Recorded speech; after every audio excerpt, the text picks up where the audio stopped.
For long-horizon AI tasks, progress isn't about blindly pushing a model further down a fixed route. A truly capable agentic runtime has to persist when the evidence supports the approach, but it needs to safely pivot when it hits a hidden constraint or a misspecified objective. Today on AI Paper Slop, we're looking at a paper from August 2026 called Argus, a general-purpose agentic runtime for long-horizon reasoning. It's by researchers from Microsoft, Shanghai Jiaotong University, and a few others. And Argus essentially solves this goal drift problem using a persistent, self-evolving runtime managed by 4 distinct roles: manager, planner, engineer, and reviewer. The real kicker here is that the underlying model weights, they stay entirely fixed. Right, totally frozen. Yeah, totally frozen. But the system's performance improves because the runtime state itself evolves. I mean, Argus hits 78% on SWE-Bench Pro compared to just 59% for Direct Copilot. Plus, it successfully managed the 640-hour autonomous research pipeline that produced 6 full academic papers. It's just a massive leap. I mean, we all want agents to execute longer tasks, right?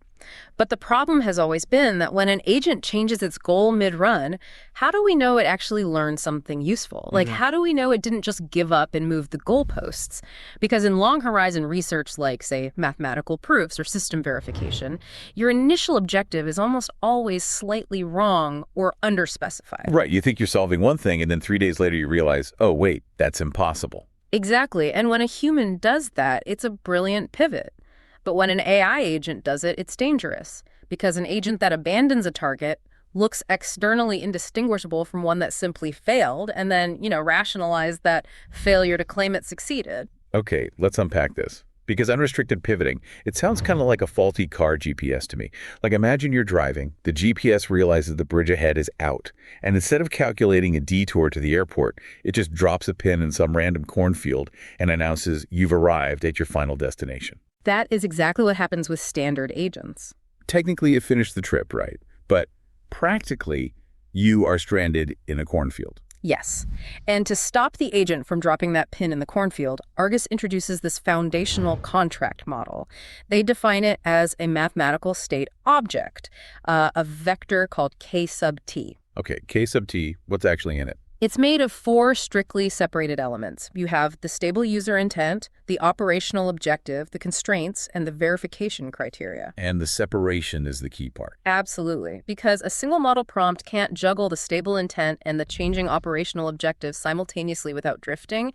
It just gets confused. So if the user intent is get to the airport, that's locked in. Right. The intent is immutable. The operational objective might change from cross the bridge to take the highway detour based on the constraints, but it can never change to park in a cornfield because that violates the immutable intent. Okay, but how does the system actually enforce that? Because if you just dump all of that into a single GPT 5.5 context window, the attention mechanism is just going to bleed it all together anyway. That is exactly why Argus introduces a strict separation of authority. It uses a society of roles with bounded missions. Right, the 4 roles from the intro. Yeah, and they operate over this durable shared workspace, which has a knowledge base, an event log, artifacts, and a backlog.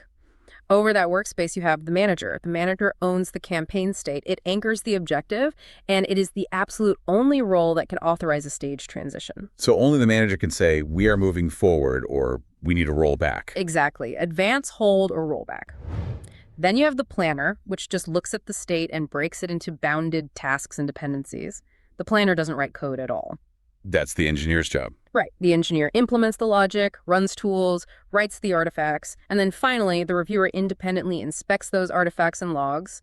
The reviewer issues the completion verdict, or it bounces the work back to the engineer. So it's operating across different planes of authority. Yeah, 3 planes. Control for scheduling, execution for the mission, and records for immutable history. I want to push back on this engineer and reviewer dynamic, though, because I'm thinking if I'm an enterprise ML developer, my first fear is the rubber stamp problem. If the engineer can execute tasks, how does the system prevent it from just rubber stamping its own broken code when it executes those self-certified tasks? Well, the engineer can only self-certify on allowed, very low-risk tasks. The manager in the control plane has to explicitly flag it as low risk.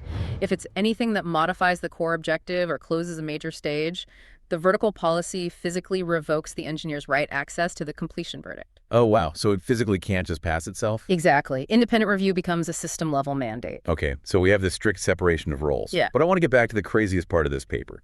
The underlying LLM, which is GPT 5.5, its parameters are totally frozen. Yes, zero gradient updates.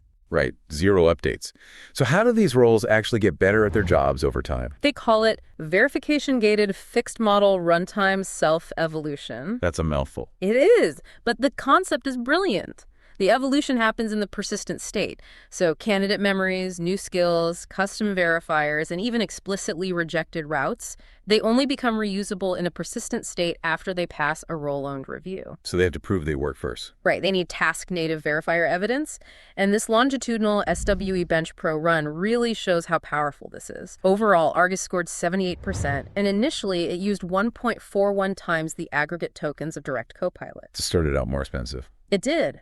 But look at the cost curve over time. As that verified state accumulates, the system gets vastly more efficient. By the time they hit the mature SWE bench waves like waves 19 through 22, Argus actually used 21% fewer solve input tokens. Wait, really? 21% fewer than when it started? Yeah, and 15% less active workflow time per task compared to the startup waves. Because it's not repeating failed work or redundant inspections, it explicitly remembers what approaches fail in that specific environment. That is wild. I mean, efficiency improves without a single gradient update. Does this mean that for, enterprise ML engineers, investing in an agentic memory architecture like this might actually yield a higher ROI than constantly fine-tuning models on new data? It strongly points in that direction, because fine-tuning is expensive, it degrades, and it struggles to adapt dynamically. This system adapts just by accumulating verified process space. But that 21% token efficiency only matters if the state being saved is actually correct, right? Like if it saves bad logic, the whole thing falls apart. Yeah. So how hard is the reviewer actually working to maintain this quality and catch hallucinations before they compound? The reviewer is working incredibly hard. Out of the 731-task SWE-Bench Pro run, 265 tasks used engineer self-review, but 466 tasks were explicitly routed to the independent reviewer. That's the majority of the workload. Yeah, and those reviewer-routed tasks use 2.75 times more solve tokens and 1.8 times more active time. The system actively routes the hardest workloads to independent review. Here's where it gets really interesting to me. It's like a human engineering team, right, saying? Exactly. The reviewer is basically a senior staff engineer who blocks a pull request, not just because of a syntax error, but because the whole architectural approach is flawed, and they force a rewrite before it merges. That's a perfect analogy, and they track this in what they call the recovery funnel. Out of those 466 tasks, the reviewer demanded complete revisions on 43 tasks. It just flat out rejected them. Yes, and because of that intervention, 34 of those eventually passed the official verifier. 22 of them required these deep, strict review loop rescues to get there.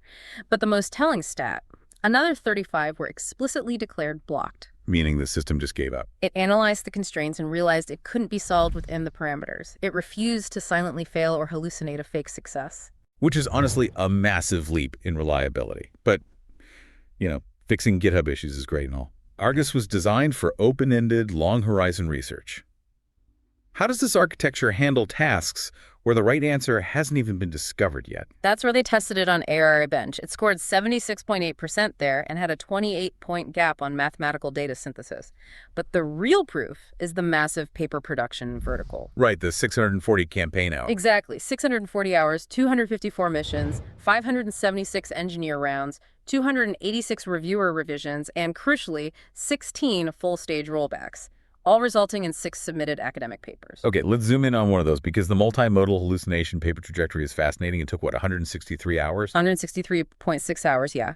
And this shows exactly how it handles ambiguity. The system started out trying to prove a positive method claim for mitigating hallucinations, but it executed 7 early no-go rollbacks because the empirical evidence just wasn't supporting it. It kept pruning the weak methods. Right. So the planner analyzed the state and proposed a massive pivot. It suggested abandoning the positive claim entirely and instead writing a 4,500-row diagnostic negative results audit. And the manager accepted that? The manager verified that this new objective still fit the immutable intent and accepted it. And then, right before submission, they did 2 late repairs to fix score provenance. It audited its own GPU telemetry and fixed a flaw before finalizing the PDF. That is insane. And this isn't just generating text, right? It had real-world impact.